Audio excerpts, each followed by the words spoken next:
Hey, Wicked Deke here. Just posting this video based on something interesting I saw last night. So we're going to talk about Gabe Vilardi and Fernando Tatis Jr. Did they suffer the same injury?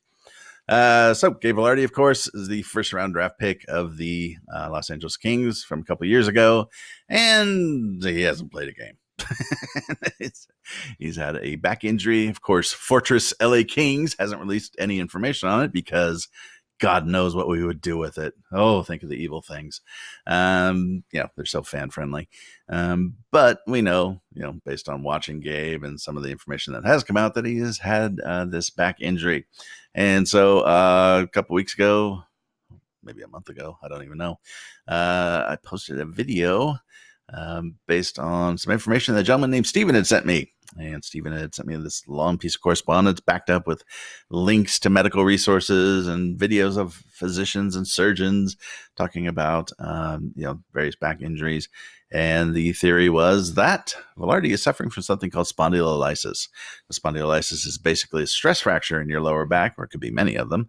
And the idea here, which I was surprised to learn, is that when you're in your teens, even your late teens and early 20s, the bone structure in your lower back has not actually solidified. It's not as fixed and as hard. I'm sure that's not the medical term, but as you might expect, certainly is what I would have expected.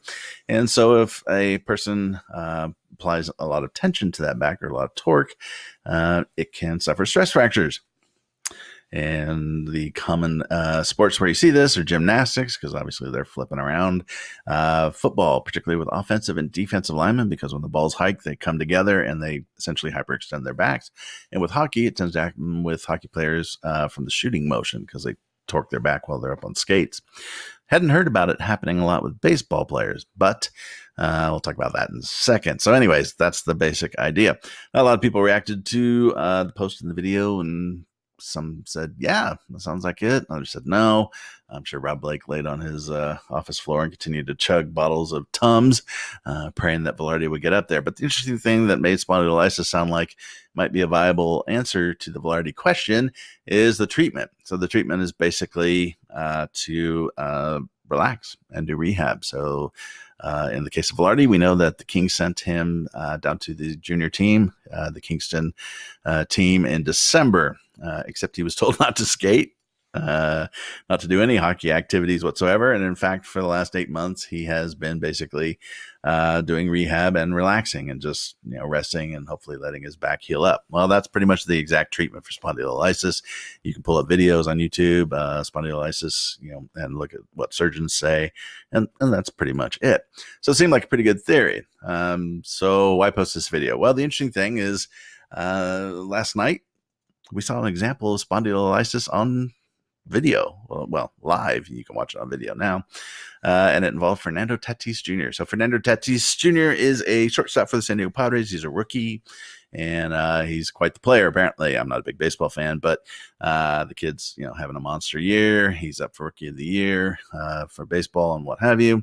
And he's not like the typical shortstop you might think of, the little kind of wispy guy, who's got great range and what have you. Fernando's pretty well built.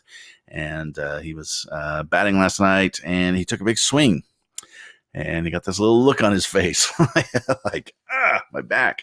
And, he wasn't like bent over or anything, but it was enough that the Padres manager and trainer came out to talk to him, and he decided to stay in the game. And then on the next pitch, he took another swing. Didn't look too good.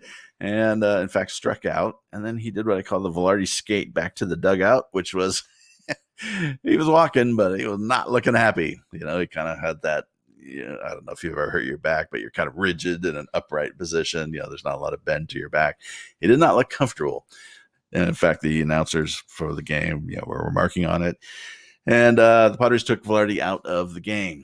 So this morning, we get the announcement from the Padres. Fernando Tatis Jr. is out for the year. And the reason? Lower back stress fracture. That's spondylolysis. Now, the Padres didn't use that term because, why would any sports team use that term? Nobody would know what it means. But it is a stress fracture. That's exactly what spondylolysis is. And so if we are correct that that's what Vilardi is suffering from, well, you now have a video that you can go watch and see it actually occur. So I thought that was worth noting. Now, Major League Baseball, they are militant about people using their video without paying them a pretty penny. So it may be hard to find, but I will try to post a link in the description of this video on YouTube that where you can go see it.